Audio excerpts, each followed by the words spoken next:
success stories, how a woman got to where she is today, including all the hard stuff, the detours, the roadblocks, the bumps along the way. That's what the show is all about. And in the case of today's episode, it's also about the mountains we have to climb to get to where we want to go. In the spotlight, a businesswoman who made it her personal goal to climb all 48 peaks in the state of New Hampshire. For her, this was more than a climb. It was an exercise in maximizing her strengths, in managing her weaknesses, in learning to ask for help, and in strategizing the best path to the top. The lessons she has learned as a mountain climber have not only kept her in great physical shape, but they have also inspired her as a leader in her industry.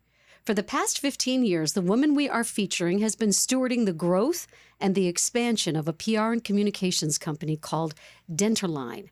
As president now, her ideals and her work ethic have helped to establish the firm as a trusted partner to business and nonprofit leaders who want to improve their operations, their relationships, and their reputations. Her name is Diana Pisicotta, and this is her story. Diana, how are you? Good, how are you? Oh, it's so nice to have you here. So we've got this new thing. It's called Candy O's Lightning Round.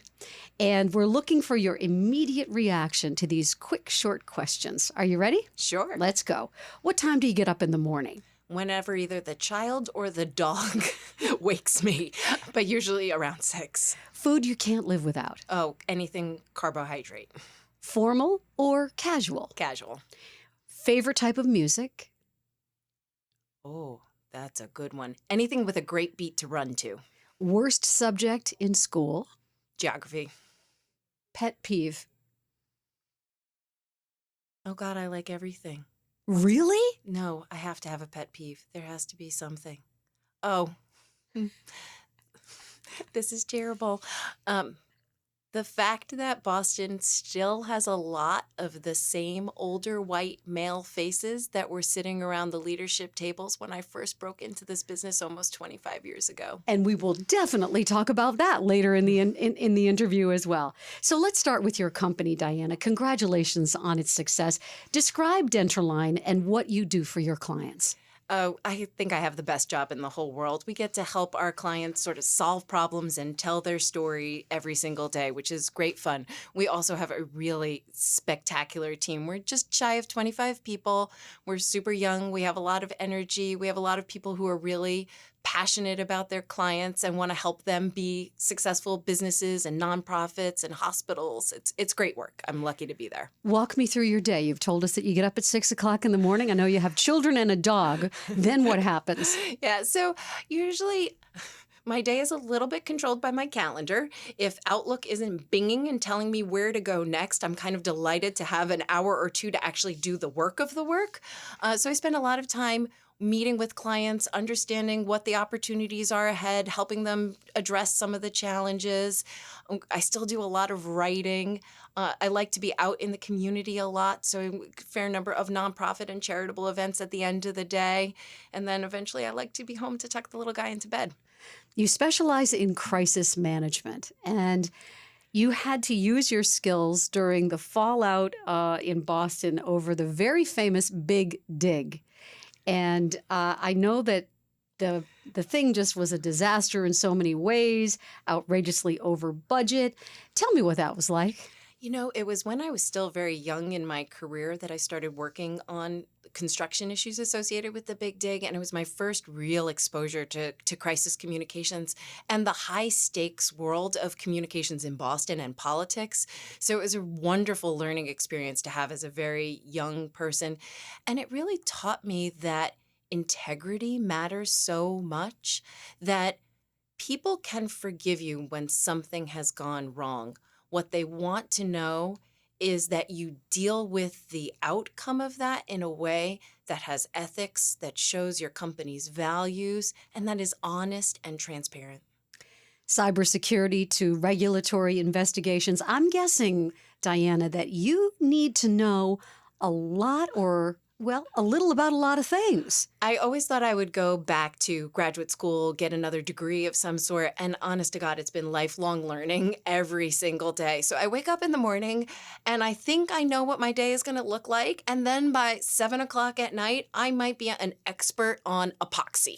It's something that I never thought, despite the fact that my parents own a hardware store, I would know quite that much about. You just mentioned your parents and owning a hardware store. Can you take us back to your childhood? Tell us where you're from and what was the message like in your house?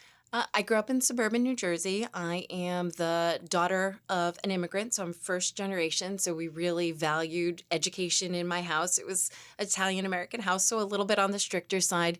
And my parents have owned a mom and pop hardware store since I was about 6 years old, and that just really is formative to me. I like to say I am the lazy one in my family because my father, when I was a kid, took maybe 3 days off a year, Easter, Christmas, and 4th of July, I think. Work ethic. What was your dad's work ethic then? Just work until you fall down? Tell me. No, sort of unbeatable. I have to say it's pretty impressive.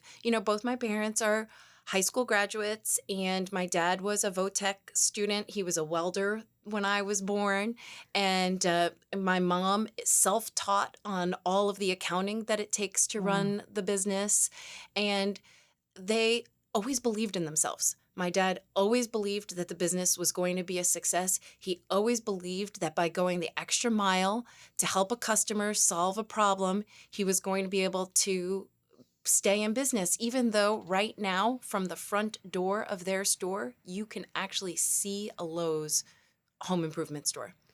And they still thrive. They are still in business, although I'm begging them to retire. Begging. You joined Denterline in 2002 as the executive vice president.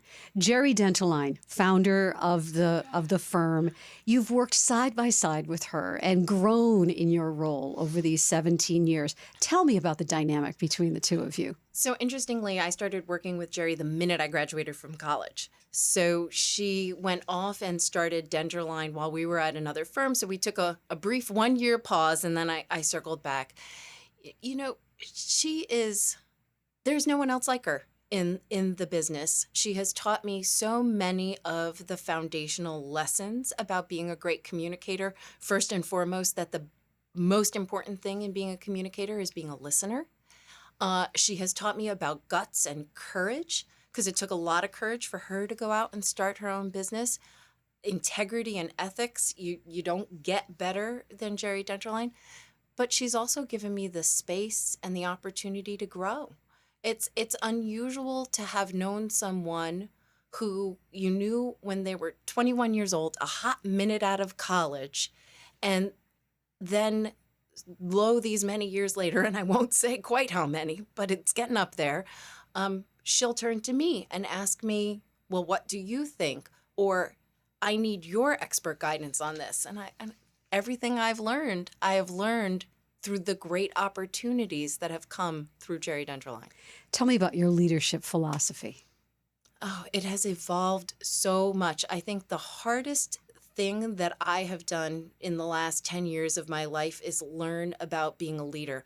The things that make me a great consultant: I'm direct, I'm decisive, I'm wonderful at telling people what to do, would make me a terrible leader.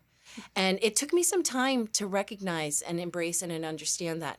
So to me, to be a good leader is to set clear expectations, to make sure that people have the tools to meet those expectations, and give people the room to fly. You just mentioned giving people the room to fly. So what's the vibe like at Denterline? We are a pretty industrious group of people. We're pretty hardworking. So when you come in, there are times when it's crazy quiet because everybody's sort of intensely focused on getting what they need to get done, and making the calls to the media, writing the pitches, doing the op-eds, editing the videos, posting the social content. And then there are times where we're all sort of at the same time take a breath and pause, and we're gossiping about the women's soccer championship or the latest political scandal or what's trending on Twitter or what the next Denderline Instagram post is going to look like.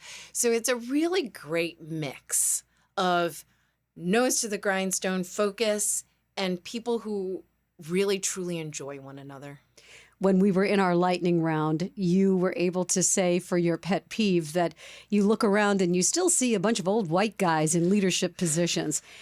Where are we in terms of leveling out that playing field? Something that I take from what happened in the last couple of years around the Me Too movement and the speed with which all of a sudden, almost overnight, things that had once been considered wildly acceptable and inappropriately acceptable in the workplace, where all of a sudden everybody had like the scales fall from their eyes. How could we have possibly put up with this? Has made me answer this question a little bit differently. I had been thinking we were making some steady progress, but now I realize there shouldn't be barriers to making significantly more, faster progress towards greater equity and inclusion in workplace. And I think, to me, if I have any time and space in my career to focus on something, it's being a real advocate for that, for encouraging clients, other people in the community, that this has to be the front and center issue that we focus on. Let's talk a little bit about your mountain climbing. I'm fascinated by it, and the smile is all over your face as soon as I say it. What strategies did you take from climbing to the workplace and to goal setting? So I'm terrified of heights. So I'm actually quite terrified of falling, in fact. And so it was at a moment in my life where I needed a goal to focus on, and this became it, because I always really loved the outdoors. I'm really active, and so I decided that I was going to climb all 48 4,000 footers in New Hampshire, which is a thing. I didn't come up with it. It's a thing, and for me, it's the steady persistence. It's the asking for help. I hike with poles, and because I have terrible balance, despite the fact that I've done yoga for years, and I couldn't do it if I didn't have poles, and I resisted that at first. But no, I hike with poles now because I know that's going to make me a better hiker. It's the barreling through when you're terrified. There are some sheer cliffs where I have literally stood there and burst into tears. How am I going to get up this thing? And the only way around sometimes is through. That's an amazing answer, by the way. I want you to know that. Can you tell us, what do you say to someone who might work for you? Maybe there's somebody on your team and they're stuck. What do you say when you see someone who needs to find a way out, find a way up, find a way around? A couple of different answers. Sometimes I tell people, don't think so much. Don't try so hard. Give yourself 20 minutes and say, I'm going to do the best I can in this 20 minutes to get what I need. And then I'm going to break and I'm going to go ask somebody else, this is how far I've gotten. What do you think?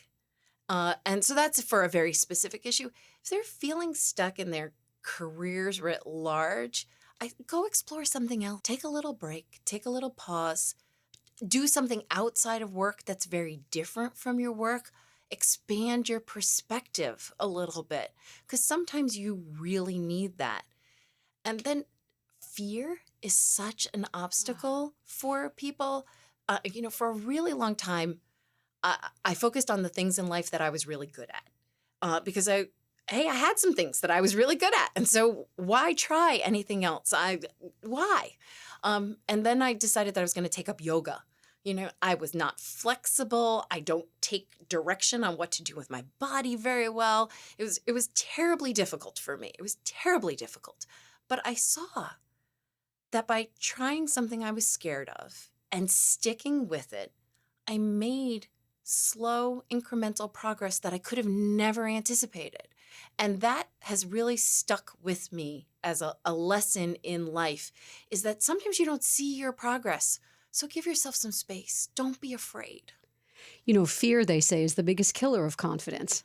And small wins, like you just described, are how we get from A to B to C to D. Have you had a mentor? I know you talked a little bit about Jerry, obviously, has been a big mentor in your life, but any other mentors?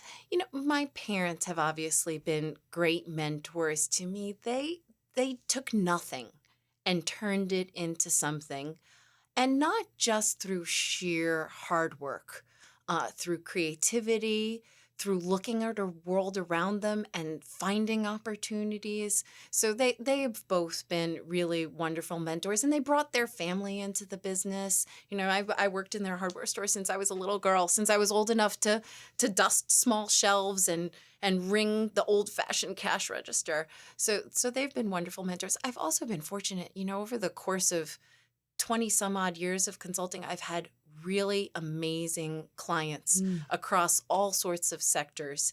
And so from each of them, I take little lessons along the way, because even though I'm helping them, there's always something to be learned from other people. You had mentioned your devotion. You had mentioned your devotion to some charities when we first started talking, and this is a chance for you to tell us all about them. What are you passionate about? So obviously one of my most beloved charities that I work on is Rosie's Place. I'm on the board there at Rosie's Place. They are a spectacular organization, first shelter for homeless women in the country. Kip Tiernan, their founder, was amazing. And what I have really appreciated about being on the board there is seeing that the organization is not at rest, that it's thinking about how to meet women where they are, women who don't come to the physical shelter. How do we meet them in places where we can still provide them support, even if shelter or a meal or the services we provide there, can we go and find other places for them? And I love that they are continually reinventing themselves in support of the women. I also love they take not a dime of government money so that they can treat the women as people, not as forms. And that is so meaningful. Can you tell me what is the best piece of advice you've ever received, whether that's personal or professional? Well, my husband likes to give me advice every single day. So I can't characterize all of his in one lump. But in all seriousness, Jerry's mom used to say, and she's not the only one, God gave you 2 ears and 1 mouth. Use them in that proportion. And I, as a chatty soul, have to be reminded of that. So it's good advice to take. You had also mentioned that you have a child. Can you talk a little bit about how your life changed when you had a child? Sure. He's going to be 5 at the end of August, and So he's going off to kindergarten. well, he's just shy of kindergarten, so he's going to do a little gap year. So in Montessori, and he'll have a lot of fun, and he'll learn a lot. So it'll be great for him. You know, I thought I was busy before I had a kid, and now I wonder, gosh, I had so much spare time. So I work out a lot less now, although I still do fit in exercise as a life priority. I'm far more efficient than I ever used to be. And you do see life differently. You see it through the eyes of the world that you want to exist for your little person, and the world that you want to leave him, and try to make a difference in that way. What is mother love? Oh my gosh. Crying in the car on the way to work because he's just told you that he's scared to start his new school. Do you know Liz Walker? I do. I asked that same question of Liz a million years ago, and she gave me one of my favorite answers of all time. She said, mother love is when the light on the porch is always on. Yeah. Doesn't that sound so much like Liz Walker? It does. We learn from our mistakes. Have you made any? Oh, so many. So many. And they're incalculable. You know, if I had $1 for every time I thought to myself, oh, I've made this mistake before, how do I keep from making it again? I think one of the important things in life is to not be too hard on yourself when you've made a mistake, but to take a moment from my yoga world to recognize your mistake. What factored into it? How did I get there? Was Was I rushing? Was I not being attentive to the people that I was dealing with? Did I forget a lesson and why? And really trying to understand how you got there. Sometimes mistakes just happen, but if you can learn something from it, that can be really valuable. What do you wish you knew when you first got started in business? Oh, how much I didn't know, which was probably, I had an untold amount of confidence as a young people, a person. I had an untold amount of confidence as a young person, and some of it was a little bit misplaced. And I think now it actually is good that you've asked me that question, because it is good to remember that even though I've been doing my job for a long time and I'm got a lot of skills and expertise, there is still much to learn. Are you a mentor of others, maybe some of the young people in your office? I try to be in little ways. I particularly appreciate I've learned a lot from the millennials in our office and the way they advocate for themselves. And in particular, I've appreciated the ways in which women I see advocate for salary and job title in ways that I never did when I was younger.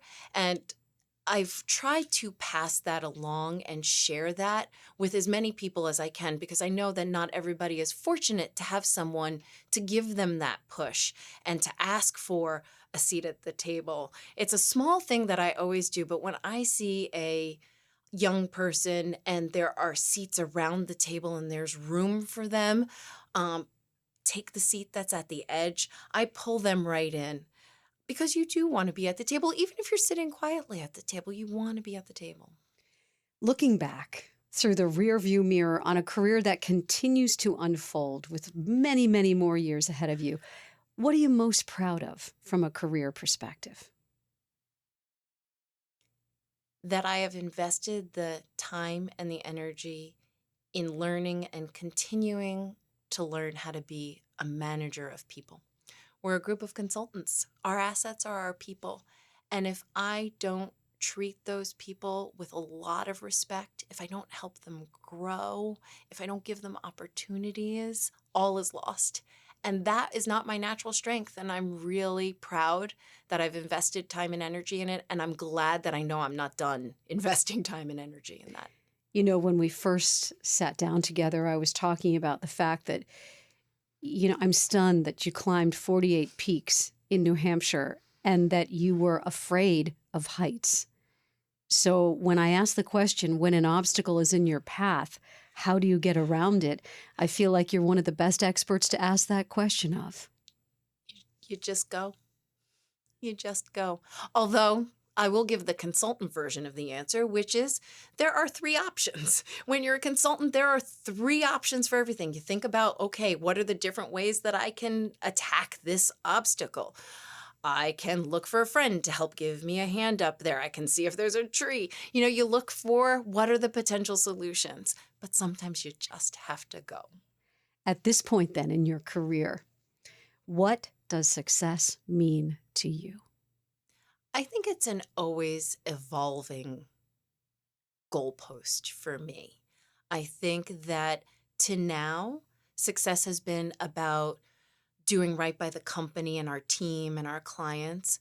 But I feel as though I'm at a moment in time where I want to do some bigger things. I want to help change who has a seat at the table in the power structure of Boston. I want to be a voice for the next generation of leaders, of which I actually see myself as a part of. I want to advocate for people and causes that I believe in. And to me, that's the next step of success. And then ask me again in 10 years. Diane, I want to say thank you so much for being our guest on the story behind her success this week. Here's to your success. Thank you so much for telling your story. It's been so much fun. Thank you for having me.